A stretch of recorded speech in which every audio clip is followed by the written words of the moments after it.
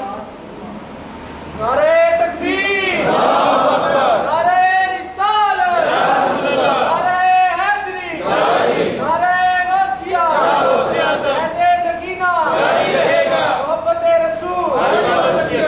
ترتیب میں میں نے پچھلے سال کے جسم قلم کو تفسیر آتا تھا، اس کی تشریحات بدل جاتی ہے.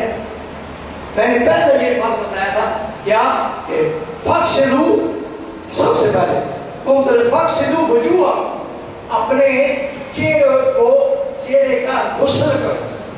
اب یہ بھی ایک علاقے کا مضمون ہے. چہرہ دھونا اور بات ہے، چہرے پر پانی چپڑنا اور بات ہے، چہرے پر پانی بہانا اور بات ہے، چہرے کو دھونا غسل کرنا اور بات ہے. آپ صبح اٹھتے ہیں نا، ایسے چہرے پہ چھینٹے مار کے کہہ دیتے ہیں ہم نے منہ دھو لیا ہے، وہ بھی منہ دھونا ہے. بات سمجھ گئے نا؟ منہ وہ بھی دھونے کے زمرے میں آتا ہے. اٹھے ایسے منہ چہرے پہ چھینٹے مارے، منہ دھو لیا. صابن لگا کے چہرہ دھو لیا، یہ بھی منہ دھو لیا. پھر اس کے بعد اچھی طرح مل کے آپ نے بار بار آنکھوں میں پانی ڈال کے اس کو چہرہ دھویا، یہ بھی دھویا. اس کا سوائے مسنون کے کوئی سوال نہیں ہے. مگر جب نماز پڑھنے کے لیے چہرہ غسل کریں گے، اچھی طرح چہرے پہ ایک باقاعدہ حدود ہے کہ یہاں پیشانی کے بالوں سے لے کر کانوں کی لو تک اور پھر داڑھی کی یہاں تھوڑی تک پورے چہرے کو اچھی طرح غسل کرنا، دھونا، پانی چپڑ کر مل کر اچھی طرح مل کے ایک بار بھی خشک نہ رہے. اس کو فَاغْسِلُوا وُجُوهَكُمْ، اپنے چہروں کو دھونا کہتے ہیں. یہ ثواب ہوگا اور یہ نماز کے لیے بس وضو کا پہلا فرض ہوگا. اس میں یہ فرق ہے، وہاں جو ہے چہرہ دھوئیں گے اچھی بات ہے، مگر یہاں چہرہ اس طرح دھوئیں گے تو یہ ثواب ہوگا. وہاں چہرہ دھونے سے جو آپ حالات میں عام طرز میں روزمرہ زندگی میں جو آپ چہرہ دھوتے ہیں اس میں اور بات ہے. مگر وہی چہرہ جب آپ اس لیے کہ حافظ سے فرمایا کرتے تھے کہ جب بھی باتھ روم جاؤ اگر آپ پیشاب کرتے ہیں تو واپس آتے جب آپ نے ہاتھ ہی دھونے کلی کرنے پورا وضو کر لیا کرو، سواب کا سواب ہے. بزرگان دین جن لوگوں نے حقیقت میں دین سکھایا ہے وہ تھوڑی بات نہیں بتاتے، پوری بات بتاتے ہیں. اور حضرت انس بن مالک رضی اللہ عنہ فرماتے ہیں سرور کائنات صلی اللہ علیہ وسلم نے ارشاد فرمایا جو بندہ ساری عمر باوضو رہتا ہے جب مر جاتا تو مرنے کے بعد اسے شہادت عظمی کا درجہ. اب یہ لگتا کچھ نہیں ہے، یہاں ہمارا سب کچھ نہیں ہو رہا. پانی سے اپنے جسم کو دھونا ہے، میل اپنی ختم کرنی ہے، آنکھیں اپنی صاف کرنی ہے، چہرہ اپنا دھونا ہے، وضو کرنا ہے تو اپنی صفائی کرنی ہے. صفائی اپنی کرنی ہے، رحمتوں کی نشاور اللہ تعالیٰ پر فرشتوں کے لیے. کیا لگتا ہے مگر رسول یہ ہے کہ جب تک محبت نہیں ہوگی، عشق نہیں ہوگی، اپنے رب کی ذات کے ساتھ آنا، محبت اور اتباع کا جذبہ نہیں ہوگا تو بندہ سمجھ نہیں پاتا. ہم میں سے اکثر لوگ ایسے کرتے ہیں، نہیں آپ سے کر فرماتے جب بھی کبھی استنجا کرتے ہیں پیشاب کے ساتھ وضو بھی کرتے ہیں. اتنی بڑی سعادت مندی ہے. تو میں یہ کہہ رہا تھا کہ حکم یہ فَاغْسِلُوا وُجُوهَكُمْ، اپنے چہرے کو دھو. اب یہ جو چہرہ آپ دھوئیں گے، آپ وہاں چہرہ دھویا تو ثواب نہیں ہے. جب چہرہ دھویا اس لیے کہ میں وضو کر رہا ہوں اور اللہ کی اطاعت، اللہ کی بندگی، اللہ کی نماز ادا کروں گا تو وہ چہرہ دھونا بھی آپ کا عبادت بن جائے گا.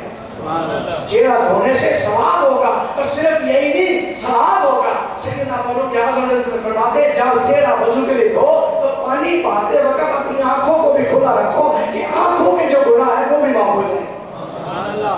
یہ مومن کی شان ہے. تو جب بھی کوئی عمل کرتا ہے اپنے اللہ اور اپنے محبوب پاک صلی اللہ علیہ وسلم کی اتباع میں ان کو منانے کی خاطر کرتا ہے. ورنہ تو نماز آپ دیکھ لیں پھر بات بڑھ جائے گی کہ اب قرب قیامت کا وقت ہے. یہ یاد رکھ لیں اب اس وقت جو حالات ہیں یہ سارے قرب قیامت کی نشانیاں سرور کائنات صلی اللہ علیہ وسلم نے قرب قیامت کی نشانیاں بتائی تھی. اس میں سے 98 یا 99% بالکل ضائع ہو چکی, جس میں سب سے پہلا یہ تھا کہ ادب ختم ہو جائے. اگر میں اس پر بات کروں گا تو آپ کو پوری تاریخ انسانیت بالخصوص اسلام کے اندر جو ہم لوگ اسلام کی باتیں کرتے ہیں, علماء باتیں کرتے ہیں, ہمارے معاشرے کے اندر دین اور مدین اور اسلام کی باتیں ہوتی ہیں. مجھے دیکھ بتا دیں ایک بچے سے لے کر عالم دین تک بزرگان دین, ماں بہن, سب معاشرے کے اندر جتنے بھی بچے ہیں سب سے پہلے اس وقت اگر نہیں ہے تو ادب نہیں. بچے ماں باپ کا ادب نہیں کرتے, علماء دین کا ادب نہیں کرتے. یہ آپ بولتا ہوں یہ ادب صرف اسی میں نہیں ہے کہ ہم نے ماں باپ کے سامنے کھڑے ہو گئے ادب سے نہیں ادب ہے. دین کا ادب یہ ادب ہوتا ہے. دین کا ادب یہ ہے کہ اس کو حقائق کے مطابق جو دین کی تمنا ہے, دین کی منشا ہے, دین کی تمام چیزوں کے مختلف اینگل زاویوں پہ جو حرکات و سکنات ہے دین مدین کے پوری لٹریچر, پوری تصریحات صحیح لوگوں کو بتانا یہ دین کا ادب ہے. اور اس کے اندر گندی بات ہے کہ بےدبی, اور آج وہ بہترین انتہا کو پہنچ چکی ہے. یہ دین کے اندر بھی بہترین انتہا کو پہنچ چکی ہے. ہم کوئی بھی بات میرے رسول پر جب بتاتے ہیں تو پھر یا تو اللہ ماشاءاللہ کھانے پینے کے چکر ہوتے ہیں, یا پھر ذرا دنیا داری کے لیے ہوتا ہے, یا پھر اپنی انار کا زاویہ چمکانے کی خاطر بات کرتے ہیں. نہیں, جب خدا کے بندو میرے رسول پر بات کرو تو اللہ اس کے رسول کی لگتی بات کرو, کوئی اور بات مت کرو. کیوں؟ سب سے پہلے یہ بھی بخاری شریف کی پہلی سطروں کے اندر حکم ہے کہ انی ولو آیا. سرور کائنات صلی اللہ علیہ وسلم ارشاد فرمایا تمہارے پاس ایک بھی بات ہے تو وہ لوگوں تک پہنچاؤ. اور پہنچانے کا مقصد یہ نہیں ہے کہ خود عمل نہ کرو, لوگوں کو عمل کی تلقین کرتے رہو. پھر اس کے مطلب نتیجے پاک بارد ہوتی ہے کہ جو بندہ ایسا کرے گا لوگوں کو تو میری طرح بڑے بڑے واز کر کے سنائے گا, خود جب عملی دنیا کے اندر کودے گا, اس عمل کی بادی میں آئے گا, اپنے پلے کچھ نہیں ہوگا. ورنہ قیامت والے دن رب فرمائے گا میری بات کرنے کے لیے کوئی اجازت نہیں. تو تقریر اس لیے کرتا تھا, تو تقریریں اس لیے جھاڑتا تھا, بات اس لیے کرتا تھا لوگ کہیں کہ یہ بڑا عالم ہے, جاؤ لوگوں سے اس کا صدا لو, میرے پاس کیا صدا لے. تو پتہ یہ چلا ہر چیز کی بنیاد اخلاص, محبت اور ادب, اور ان چیزوں سے بھی ہر ایک لفظ کی ایپلیکیشن ہوتی ہے. ادب ایک الگ شبد ہے, اخلاص ایک الگ شبد ہے, محبت ایک الگ شبد ہے. مگر یہ ساری محبت, عشق, ادب, اخلاص یہ سب سارا کا ملتا ہے. خیر غسل کرے اور وجوہتم وایدیکم الی المرافق, اور اپنے ہاتھوں کو کونیوں تک دھو. اپنے ہاتھوں کو کونیوں تک دھونا. صرف یہ ہاتھ عربی میں لغت میں ٹرمز کے اندر ہاتھ صرف اس کو گھٹنے تک نہیں کہتے بلکہ کونیوں تک. اسلام کی شریعت کی اصطلاح میں اس ہاتھ کو اس جہاں تک ہاتھ نہیں کہتے بلکہ کونیوں تک. یہ اسلامی طرز کی اصطلاحات ہے. اس کے اندر جو پورے ہاتھ کو یہاں سے لے کر ناخن تک, کونی کے اینڈ تک, یہاں تک. اور آپ نے دیکھا سرور کائنات صلی اللہ علیہ وسلم ارشاد فرماتے ہیں میری امت کی پہچان کیا ہوگی, جہاں جہاں وضو کا پانی لگتا ہو وہ سورج کی طرح چمک رہی ہو. یہ بھی پھر اسی نیت پر انحصار کرتا ہے. غسل کرنے کے باوجود, دھونے کے باوجود نیت یہ رکھے کہ ہم اپنے اللہ کو بنا رہے ہیں اور سرور کائنات صلی اللہ علیہ وسلم کے اس فرمان کو اپنے پیش نظر رکھ رہے ہیں, تو انشاءاللہ یقیناً جسم پر جہاں جہاں پانی لگ جائے گا وہ جگہ انشاءاللہ چمکتی ہے. یہ پہچان ہے. تو فرمایا دوسرا فرض کیا ہے کہ ہاتھوں کو کونیوں تک اس طرح دھونا. یہ فرض ہے کیونکہ پھر ایک ایک انگلی کو دھونا, ناخنوں کو صاف کرنا, اس کا خلا کرنا, یہ مصنوعات, محبات اور سنن میں بھی آتا ہے. اس کی تفصیل اگر لوگوں کے بات میں اجازت نہیں دیتا, آگے اس کی تصریحات کوئی چلا. اس کو بھی علم فقہ کا نام دیا گیا, کوئی کہ سبجیکٹ میں بتاؤں گا. تو یہ پورا فرض کی بات کر رہا ہوں. پہلا فرض وضو کے اندر چہرہ دھونا ہے, اور اس کا بارڈر میں نے آپ کو بتا دیا ہے, یہاں پیشانی کے بالوں سے لے کر اگر یہاں ایک بات بھی خشک رہ گیا, ایک بات تک یہاں پھر جگہ خشک رہ گئی, اور کانوں کی داؤں تک اور یہاں تک داڑھی, پورا چہرہ دھونا. فاغسلوا وجوہکم میں آتا ہے, اور جب تک پورا چہرہ اچھی طرح چپڑ نہ جائے, پانی پورا لگ نہ جائے, ایک بات برابر میں خشک رہے گا تو فرض وضو کا رہ